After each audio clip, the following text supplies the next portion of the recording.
ప్రజలు ఎదుర్కొంటా ఉన్న సమస్యల మీద మరీ ముఖ్యంగా 3 ప్రధానమైన అంశాల మీద, రైతుల సమస్యల మీద, కరెంటు ఛార్జీల బాదుడు మీద, పిల్లలకు సంబంధించి ఫీజులు కట్టలేని పరిస్థితిలో ఉన్న పిల్లలు ఎదుర్కొంటా ఉన్న సమస్యల మీద, ఈ 3 అంశాల మీద వైఎస్ఆర్సీపీ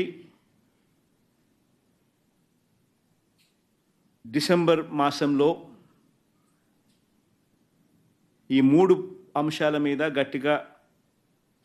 ఉద్యమ బాట పట్టే కార్యక్రమానికి శ్రీకారం చుడతా ఉన్నాం. ఇందులో భాగంగా డిసెంబర్ 11వ తారీఖున రాష్ట్ర వ్యాప్తంగా ఉన్న అన్ని కలెక్టర్ల అన్ని జిల్లాల్లోనూ రైతుల తరపున వైఎస్ఆర్సీపీ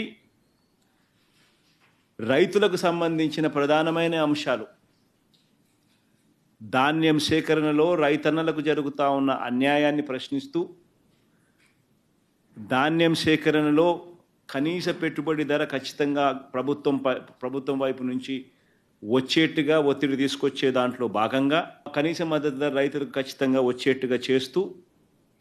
రైతులకు సంబంధించిన ఆ ప్రస్తావనతో పాటు పెట్టుబడి సహాయం కింద 20,000 రూపాయలు ఏదైతే రైతులకు ఇస్తామని చెప్పారో ఆ 20,000 రూపాయలకు సంబంధించి పెట్టుబడి సహాయం రాష్ట్ర ప్రభుత్వం, చంద్రబాబు నాయుడు గారి ప్రభుత్వం ఇవ్వని పరిస్థితుల నేపథ్యంలో దానిని కూడా గట్టిగా డిమాండ్ చేస్తూ, ఈ రెండే కాకుండా ఉచిత పంటల బీమా ఏదైతే రైతులకు ఇంతవరకు అందుతా ఉన్న పరిస్థితి ఏదైతే ఉందో రద్దు చేసిన నేపథ్యంలో ఉచిత పంటల బీమా మళ్ళీ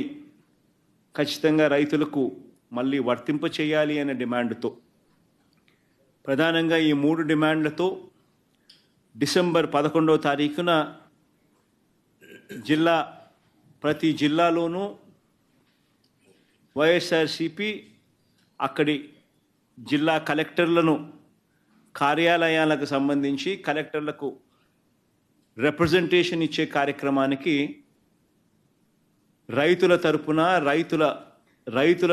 రైతులందరితో కలిసి ర్యాలీగా వెళ్ళి కలెక్టర్లకు రిప్రజెంటేషన్ ఇచ్చే కార్యక్రమం డిసెంబర్ 11వ తారీఖున వైఎస్ఆర్ కాంగ్రెస్ పార్టీ చేస్తుంది. అదేవిధంగా డిసెంబర్ 27వ తారీఖున రాష్ట్ర ప్రభుత్వం, చంద్రబాబు నాయుడు గారి ప్రభుత్వం ఏదైతే కరెంటు ఛార్జీల బాదుడు కార్యక్రమం ఏదైతే చేసిందో, ఎన్నికలప్పుడు తాను కరెంటు ఛార్జీలు తగ్గిస్తాను అని చెప్పి ప్రజలను మోసం చేస్తూ ఆయన చేసిన అనేక మోసాలలో సూపర్ 6లు, సూపర్ 7లు ఎలాగో గాలికి ఎగిరిపోయాయి. ఆ కార్యక్రమం అనేది గాలికి ఎగిరిపోయి ఈ బాదుడు కార్యక్రమం చంద్రబాబు నాయుడు గారు తీసుకొచ్చిన ఈ నేపథ్యంలో కరెంటు ఛార్జీలు తగ్గకపోగా కరెంటు ఛార్జీలు బాదుడు పేరుతో పెంచిన నేపథ్యంలో ప్రజల తరపున పెంచిన ఈ కరెంటు ఛార్జీలను తగ్గించమని చెప్పి, పెంచబోయే ఈ కరెంటు ఛార్జీలను జనవరి మాసంలో ఇంకా ఫర్దర్గా పెంచబోయే ఈ కరెంటు ఛార్జీలను ఇంకా ఫర్దర్గా తగ్గించమని చెబుతూ ఇప్పటికే 6,000 కోట్ల రూపాయలకు సంబంధించిన బాదుడు ఆల్రెడీ కరెంటు బిల్స్లో ఇప్పటికే రిఫ్లెక్ట్ అవుతూ ఉంది. మరో 9,000 కోట్ల రూపాయలకు సంబంధించిన బాదుడు ఈ నెల కరెంటు బిల్స్లో, అంటే రేపు నెల వచ్చే కరెంటు బిల్స్లో అది కూడా రిఫ్లెక్ట్ కాబోతూ ఉంది. సో 15,000 కోట్ల రూపాయలు ఏదైతే చంద్రబాబు నాయుడు కరెంటు బిల్లులు ఏదైతే పెంచే కార్యక్రమం చేశాడో ఆ పెంచిన కరెంటు ఛార్జీలను వెనక్కి తీసుకోమని చెప్పి గట్టిగా డిమాండ్ చేస్తూ డిసెంబర్ 27వ తారీఖున ప్రతి జిల్లా హెడ్ క్వార్టర్స్లోనూ ఎలక్ట్రిసిటీ ఎస్సీ ఆఫీసులకు ఒకవేళ ఎస్సీ ఆఫీసులు లేని చోట్ల సిఎండి, ఎస్సీ ఆఫీసులతో పాటు సిఎండి ఆఫీసులు ఉన్న కార్పొరేషన్స్ పరిధిలో ఏదైతే ఉంటాయో అక్కడ సిఎండి కార్యాలయాలు, ఇక్కడ వైఎస్ఆర్సీపీ ప్రజల తరపున ప్రజలతో పాటు కలిసి భారీ ర్యాలీగా వెళ్ళి ప్రతి జిల్లాలోనూ వైఎస్ఆర్ కాంగ్రెస్ పార్టీ ప్రజల తరపున చంద్రబాబు నాయుడు గారి ప్రభుత్వాన్ని గట్టిగా డిమాండ్ చేస్తూ పెంచిన కరెంటు ఛార్జీలు ఉపసంహరించుకునేట్టుగా ఒత్తిడి తీసుకొచ్చే కార్యక్రమానికి డిసెంబర్ 27వ తారీఖున చేయబోతా ఉన్నాం. అదే మాదిరిగా జనవరి 3వ తారీఖున కలెక్టర్ల కార్యాలయాలను మళ్ళీ ఫీజు రీయింబర్స్మెంట్ విషయంగా పిల్లలకు సహాయం అందించాల్సిన పూర్తి ఫీజు రీయింబర్స్మెంటు, వసతి దీవెన, విద్యా దీవెన, వసతి దీవెన ఈ రెండింటికి సంబంధించిన బకాయిలు 3,900 కోట్ల రూపాయలు ఏదైతే ఉన్నాయో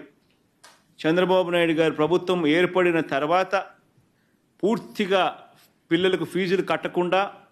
బకాయిలుగా పెట్టిన నేపథ్యం. జనవరి, ఫిబ్రవరి, మార్చికి సంబంధించిన ఫీజులు ఏప్రిల్లో వెరిఫై చేసి మామూలుగా మే మాసంలో ఇవ్వాలి. చంద్రబాబు నాయుడు గారి ఎన్నిక మే 13వ తారీఖున జరిగింది. జూన్లో ఆయన ప్రమాణ స్వీకారం చేశాడు.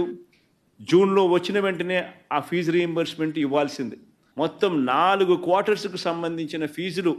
మామూలుగా వైఎస్ఆర్సీపీ ప్రభుత్వంలో ప్రతి క్వార్టర్ అయిపోయిన వెంటనే, ప్రతి 3 నెలలు అయిపోయిన వెంటనే 4వ నెలలో వెరిఫికేషన్ చేసి 5వ నెలలో ఫీజులు ఇచ్చే పరిస్థితి నుంచి ఏకంగా సంవత్సరం అయిపోయినా కూడా 4 క్వార్టర్స్ వరుసగా 4 త్రైమాసికాలకు సంబంధించిన ఫీజులు పెండింగ్లో పడిన నేపథ్యంలో వసతి దీవెనకు సంబంధించి ప్రతి ఏప్రిల్ మాసంలోనూ క్రమం తప్పకుండా వసతి దీవెన కింద పిల్లలకు తోడుగా ఉంటూ మరో 1,100 కోట్ల రూపాయలు వైఎస్ఆర్సీపీ ప్రభుత్వం క్రమం తప్పకుండా ఇస్తా ఉన్న నేపథ్యంలో అది ఇవ్వని చంద్రబాబు నాయుడు గారి ప్రభుత్వాన్ని గట్టిగా నిలదీస్తూ విద్యా దీవెన, వసతి దీవెనకు సంబంధించి విద్యా దీవెన కింద 2,800 కోట్ల బకాయిలు, వసతి దీవెన కింద 1,100 కోట్ల రూపాయలు, మొత్తం 3,900 కోట్ల రూపాయలు చంద్రబాబు నాయుడు గారిని గట్టిగా డిమాండ్ చేస్తూ చదువుకుంటా ఉన్న పిల్లలకు తోడుగా ఉండే కార్యక్రమంలో భాగంగా పిల్లలతో కలిసి వైఎస్ఆర్సీపీ జనవరి 3వ తారీఖున కలెక్టర్ల కార్యాలయాలకు వెళ్ళి రిప్రజెంటేషన్ ఇచ్చి డిమాండ్ చేసే కార్యక్రమం జనవరి 3వ తారీఖున చేస్తుంది. 3 ప్రోగ్రాములు డిసెంబర్ 11వ తారీఖున, డిసెంబర్ 27వ తారీఖున, జనవరి 3వ తారీఖున రైతులకు సంబంధించి, పెంచిన కరెంటు ఛార్జీలకు సంబంధించి, పిల్లలకు సంబంధించిన ఫీజు రీయింబర్స్మెంట్ బకాయిలకు సంబంధించి 3 ఇష్యూస్ మీద వైఎస్ఆర్సీపీ గలం విప్పుతా ఉంది. గట్టిగా ఉద్యమ బాట పట్టే కార్యక్రమం చేస్తుంది.